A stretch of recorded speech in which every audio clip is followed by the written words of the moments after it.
you gorgeous individuals, it's Kav here, and today I'm going to be doing the representation book tag. This was a tag created by Iris from Iris Moon, and I will link their video in the description below. They are also the original creator of this tag, and they tagged me in this original video, and I'm so glad they did because they are such a well-spoken member of the community, and I wouldn't have discovered their channel if they hadn't tagged me. And I get a lot of comments saying that I am well-spoken, so first of all, thank you for that. But second of all, if you are looking for someone else who is also well-spoken, I guess I highly recommend Iris's channel because they make amazing content and I really think they deserve more support, so definitely check them out and give them some love. This is essentially a tag centered around seeing yourself represented in books, so obviously it's something that I would love. As any of you who have watched my channel for a while will know, representation is something that is so important to me, which is why I am so happy to be doing this tag today. So without further ado, let us get straight into the tag.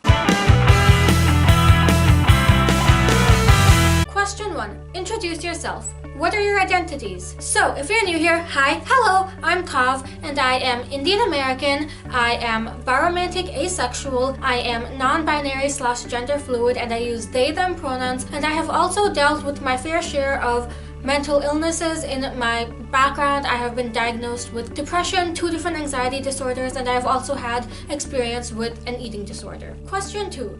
What is the first story you felt represented by? So further on in this tag, there are questions asking more about the best representation you've ever experienced. So I'm going to stray away from talking about the books that did that for me and instead focus on what gave me kind of the first representation I've ever received. And 2 of these are going to be talking about sexuality and the other one is going to be talking about eating disorders. So a trigger warning for that if that triggers you in any way. And that's because every other part of my identity that I've experienced representation with came a lot later, so I'm going to be talking about these shows and book first. The first show I'm going to be talking about is the TV show Glee, and this is one that I have mentioned on my channel a few times. This show is definitely not perfect by any means, and I'm not going to say that it is because it has quite a few issues, but it is a show that I watched during a time that was very difficult for me, and it is a show that I still consider to be one of my favorites to this day for multiple reasons, not just because of the representation, but Santana's character was the first lesbian character I had ever seen, and I identified as a lesbian for a good portion of my middle school, so she was kind of the first character I ever saw that kind of representation in, and she's also Latina, so she's also a woman of color, which is something I myself can relate to as I am a person of color. So seeing her journey was very instrumental in mine because I kind of felt more normal when I saw that. For a long time I felt like I was outside the ordinary, and I don't think her character cured that in any way, but it did give me some sort of solace in a time when I was struggling with my identity and I really didn't understand what it was like because I had never really seen queerness. Now I am exposed to it and I am really well educated in it. Like, I have people who come up and ask me questions about queerness, but when I was 12, I had literally no idea, and I really didn't know what it was like to feel that way. I thought there was something wrong with me. So her character really helped me through that time in my life, and I'm very thankful that I got to have that experience with her character. The next answer I have is also kind of similar to that. It is Alec Lightwood and Magnus Bane from the Mortal Instruments series by Cassandra Clare. Alec is gay and Magnus is bi, and he is East Asian. So I read those around the same time I started watching Glee. So during that time I was, discovering my sexuality, and similar to Santana's character, Alec and Magnus were some of the first queer characters I ever read in literature, so those definitely had an impact on me and they definitely have helped me. And for those of you who've been here for a while, you know that Cassandra Clare's books are my favorite for a variety of reasons, but part of that does have to go to the fact that these were the first queer characters I ever read in literature, and that meant a lot to me, growing up, seeing those parts of myself in books. And now I've seen it in so many books since, but growing up I didn't know how to look for diverse books. I didn't know that that was even a thing I could do. I just read what was mainstream because it was what I saw, and these were kind of the first mainstream books that I really saw myself in. And the final show is the one that does contain talk of eating disorders, so definitely trigger warning for that. If that does trigger you in any way, you might want to skip that part, and that is Pretty Little Liars. This again is a TV show that is not perfect by any means, and I'm not going to say that it is. It definitely has its fair share of issues as well, but I owe a lot to it as I do to Glee. And the character I'm going to be talking about in this is actually going to be Hannah Marin, and she is one of the main characters on the show, and she dealt with an eating disorder for a long time. She had bulimia, which is not what I've had experience with, but regardless, her experience with eating disorders was the first time I really saw that portrayed on the screen. When I started the show, it was again around when I was 12, and I actually didn't know I was dealing with an eating disorder at that time because I didn't even really know what eating disorders were. I knew what they were to an extent, but I only knew about anorexia and bulimia. I didn't know there were other things, and I didn't realize that it was something that was affecting my life. But as I got older and, you know, I've been in treatment and I've been in recovery, I really know what I was struggling with, and Hannah's character, again, was the first time I really saw that part of myself on screen. Like these other two media forms I talked about, I owe a lot to this show as well. Question 3. Is there a character in your favorite book/genre that represents you in some way? So, as I previously mentioned, Cassandra Clare's books are my favorite for a variety of reasons that I'm not going to get into right now because I talk about them literally all the time on my channel. But the Shadowhunter Chronicles is my favorite thing in the universe, and I am very lucky that I have some sort of representation of myself in those books because I know that not everyone is lucky enough to have that. I commend Cassie for writing her books as diversely as she does, and I know other people won't agree with that, and you don't have to. That's my personal opinion, and you don't have to agree with it in any which way. But I think that a lot of mainstream authors don't find the need to do that because you don't need diversity to sell books, and honestly at times it can make it harder to sell books. So I commend Cassie for doing that, and again, like I said, you don't have to agree with me, and I'm not saying her books are perfect. They are not. They have flaws, but I want to give her props for what she has done with her world. As I mentioned, Alec and Magnus were two of the first queer characters I saw in literature, but I think that Cassie has participated a lot more in representation since then. You know, first of all, there's Alec and Magnus, and then of course there's also Jem, who is Chinese and British, and I'm neither of those. I'm Indian American. But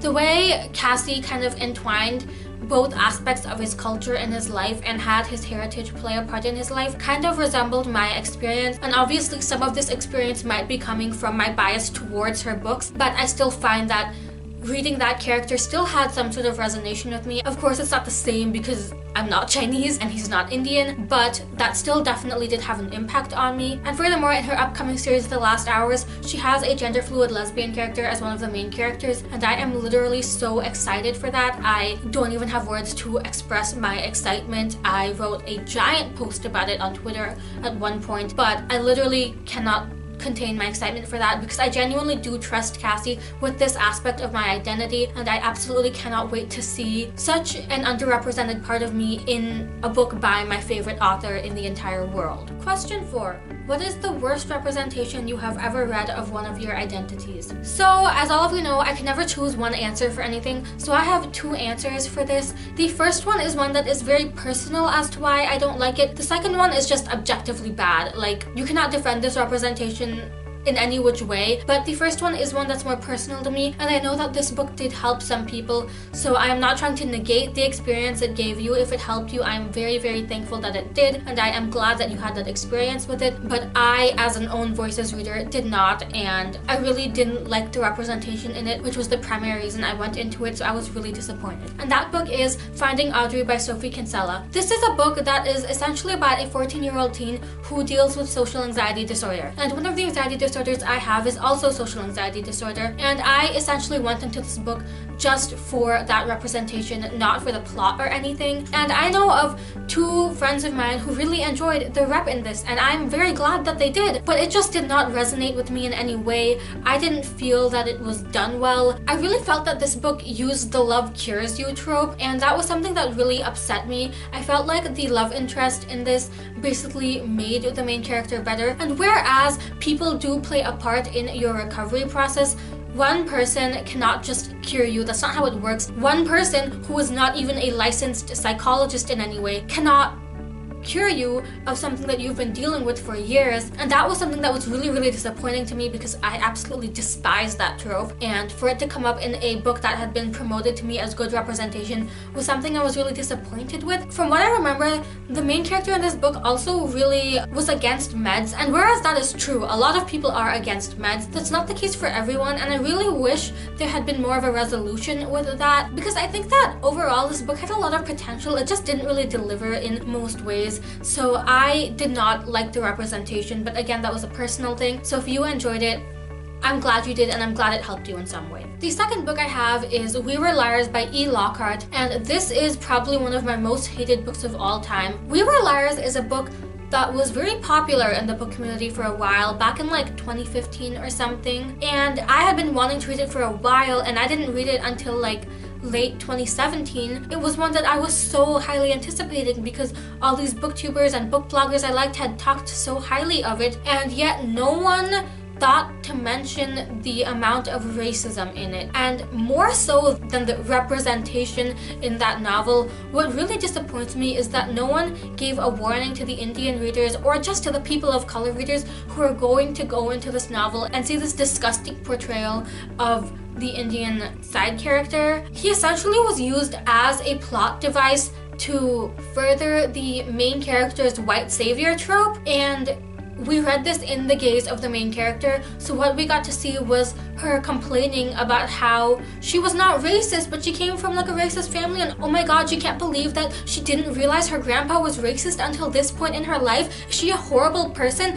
Can she even live like this? When you are being complacent in racist behavior, you don't center yourself. You don't say, oh my god, my life is so hard, I can't believe my parents are racist. Wow. Instead, how about you actually help the person who was dealing with the racism in the first place? And he was essentially the only likable character in this book because he was the only one who was not a pompous ass. It was just so disgusting. I have a Goodreads review of it that I will leave in the description below because that will obviously have my thoughts much more together than this, because I just can't even get into how much I despised this book. Other than the fact that the plot sucked and the characters sucked, what really sucked was the racism. But why warn people about that when it doesn't affect you, right? Question 5. What is the best representation you've ever read? For this one, I'm going to be talking about two books that I'm sure all of you have heard me talk about before, but I'm going to do it anyway because I can. The first book is When Dimple Met Rishi by Sandhya Menon. This is a book that I have made so many posts about, so many videos about. I've even written a blog post about this book because it literally changed my life. I had never seen my skin color or my heritage or my ethnicity represented in books or in movies or in TV shows before, really, and this was the first time I had gotten to see that, and I got to see that from an own voices perspective as well. It meant everything to me, and it wasn't even just having the Indian American main characters, because that was huge, but it was also the way that Sandhya incorporated different aspects of Indian culture into it that normalized being Indian, I guess. I literally do not have words for how much it meant to me, honestly. I'm trying to form words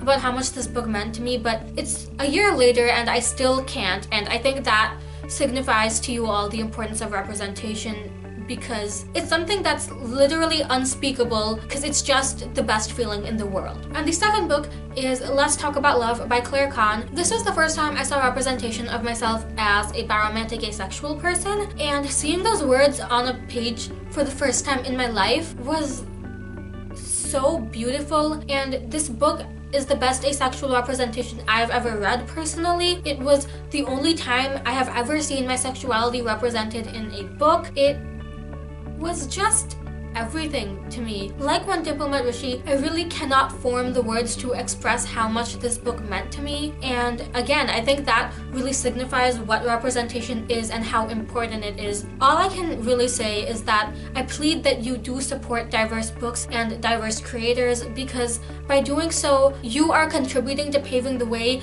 for future kids and teens and even adults, because many haven't had that experience yet, to see themselves represented in media. Question 6. Do you think that your identities are underrepresented or misrepresented in the books that you read? Yes! That's the short answer. The long answer is yes, yes, yes, yes, yes, yes, yes, yes, yes. Because they're hella underrepresented and often misrepresented. Here's the thing. I have seen myself represented, as I mentioned. I've seen myself in When Dimple Met Rishi. I've seen myself in Let's Talk About Love. That's great. That's great that I have that. But other books also have aspects of my identity. For example, Mask of Shadows has a gender-fluid main character, and it's a book that I loved. I really enjoyed it, but it wasn't necessarily the ideal representation because it didn't just click with me in that way. In this community or in society in general, we act like diversity is a box that has to be checked, and that once you hit your diversity quota, you're done. That's not how it works. When you are someone with some sort of privilege, whether that is being straight, being cis, being able-bodied, being neurotypical, being white, whatever it is, you have so many different forms of media that showcase those aspects of yourself. Literally, almost every show you watch will have those aspects of yourself. Whereas for marginalized people, it's not that simple. You have to seek out these sorts of representation. Yes, my bookshelf is filled with diverse books, but that is because I seek them out. That is because I put the work in to make sure that my books are diverse. These are not the mainstream books, whereas some of them are mainstream. Most of them are actually not. Most of them are because I exist in a certain part of the book community, and because, like I said, I do the work, I take the time to find these books. All people should be able to turn on the TV and see themselves in almost every show. All people should go into a bookstore and see themselves in almost every book, and they should see themselves represented the right way. They should see own voices representation, or they should see non-own voices representation done by someone who's put in the effort. One book with an asexual main character is not going to resonate with all asexual readers, and that doesn't mean it's bad representation. That means that we need more books with asexual characters. One book with an Indian main character is not going to resonate with all Indian readers, and that doesn't mean that that book has bad representation. It means that we need more books with Indian main characters. Until we get to a point where there is an equal amount of representation in all media for all people, and we see an equal amount of diverse creators, we see the same number of Black creators as white, we see the same number of Hispanic creators as Taiwanese, until we get to a point where it's all equal and everyone is getting the same accessibility to representation, we have not reached where we should reach. The goal is not to find one book with an Indian main character, it's to find 100. It's not to find one TV show with a queer character, it's to find 100. And until we reach that point, we have not succeeded. And we have not given kids and teens growing up what they deserve, because every child deserves to see themselves in every show they watch. Representation should be a right, not a privilege, and right now it's a privilege, and that's what's wrong. And until we change that, we have not succeeded. Anyway, I might have gone on a little bit too long of a rant for that last question there, but that was all for this video. I hope you all enjoyed it because I really enjoyed filming it, and I'm so glad I just created this tag. Like I said, I'll leave their video in the description below, so definitely check out what they have to say on representation. And I myself am going to tag some people who I think are going to have great things to contribute to this conversation. I am going to tag Hannah from A Clockwork Reader, Lindsay from The Hufflepuffle Books, Riley from Riley Marie, Marina's from My Name is Marina's, and Monica from She Might Be Monica.